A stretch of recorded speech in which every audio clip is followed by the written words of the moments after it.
মই আজি আমাৰ এগ্ৰিকালচাৰ ইউনিভাৰ্চিটি, ভেটেৰিনেৰী ইউনিভাৰ্চিটি আৰু আমাৰ ফিচাৰী ইউনিভাৰ্চিটিয়ে এখন সন্মিলিতভাৱে কৰা মিটিঙত অংশগ্ৰহণ কৰিলোঁ।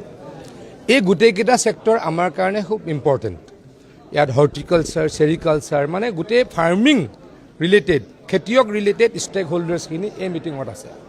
মিটিঙৰ ইনাগুৰেল ছেশ্যনটোহে হ'ল, মিটিং এতিয়া চলিব। আমি তেখেতলোকক অনুৰোধ কৰিছোঁ আৰু ৰিচাৰ্চ আপোনালোকে কৰক, আৰু ইনভেনশ্যন আপোনালোকে আনক, আৰু উদ্ভাৱন আপোনালোকে কৰক, যাতে খেতিয়কক নতুনত্ব আমি দিব পাৰোঁ। কনভেনশ্যনেল ধানত বহুত বেছি প্ৰফিট নহয়। তাৰ বিপৰীতে যদি আমি চব্জি খেতি কৰিবলৈ আগ্ৰহী কৰোঁ, ভাল যদি আমি বীজ দিব পাৰোঁ, ভাল যদি আমি হৰ্টিকালচাৰৰ পুলি দিব পাৰোঁ, তেতিয়া খেতিয়কৰ ইনকাম ডেফিনেটলি ডাবল হ'ব, ট্ৰিপল হ'ব।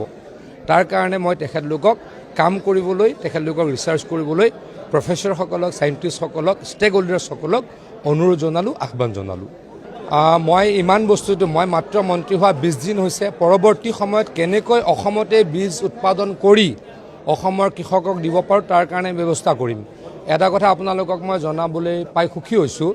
কেইদিনমানৰ আগতে কেন্দ্ৰীয় চৰকাৰৰ গৃহ আৰু সমবায় বিভাগৰ মন্ত্ৰী যশস্বী অমিত শ্বাহ ডাঙৰীয়াই মুখ্যমন্ত্ৰী ডাঙৰীয়ালৈকে এখন চিঠি লিখিছে যে এগ্ৰিকালচাৰ ডিপাৰ্টমেণ্টৰ পৰা 150 বিঘা মাটিৰ এটা প্লট লাগে। তেওঁলোকে সমবায় ভিত্তিত আমাৰ বীজ উৎপাদন কৰিব আৰু অসমৰ বীজ অসমতেই মানুহক বিতৰণ কৰা হ'ব।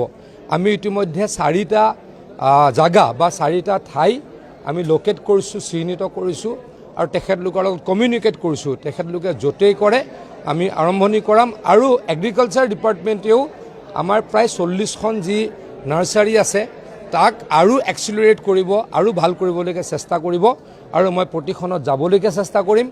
অতি সোনকালে আমি প্ৰায় 100 বিঘা মাটিৰ এখন নাৰ্চাৰী কঠীয়াতলিত আমি আৰম্ভ কৰিম। তাতে যাতে ভাল পুলি উৎপাদন কৰিব পাৰোঁ, ভাল এখন যাতে আমি বাগান কৰিব পাৰোঁ, তাৰ কাৰণে আমি কাম ইমিডিয়েটলি আৰম্ভ কৰিম।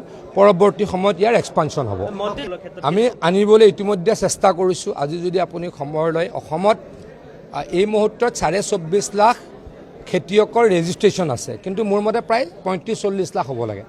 অৱশ্যে মাটিৰ সমস্যা এটা মূল, আধি কৰা মানুহে তাত ৰেজিষ্ট্ৰেশ্যন নাপায়। কেন্দ্ৰীয় চৰকাৰৰ লগত আমি যোগাযোগ কৰি আছোঁ যে যাতে আধি কৰা মানুহেও যদি মালিকে লিখি দিয়ে, অকল আমি আধি খেতিহে কৰিবলৈ দিছোঁ, বেলেগ পাৰপাজত নহয়, তেতিয়া হয়তো তাতো ৰেজিষ্ট্ৰেশ্যন পাব।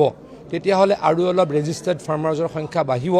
আজিৰ পৰা অসমৰ বিভিন্ন জিলাত, বিভিন্ন সমষ্টিত পঞ্চায়তে কেম্প হৈছে। 24 লাখৰ পৰা আমি ফাৰ্মাৰ ৰেজিষ্ট্ৰেশ্যন 40 লাখলৈকে নিব পাৰোঁ নেকি, তাৰ কাৰণে যত্ন কৰিছোঁ আৰু চেষ্টা কৰা হ'ব।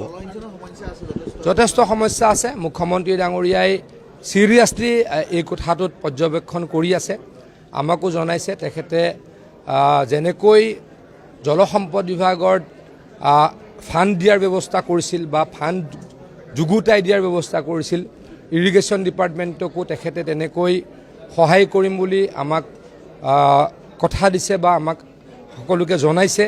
গতিকে যদি আমি ফাণ্ড পাওঁ, ডেফিনেটলি ভালকৈ আমি ইৰিগেশ্যন এক্সপানশ্যন কৰিম, যাতে খেতিয়কে 12 মাহে খেতি কৰিব পাৰে।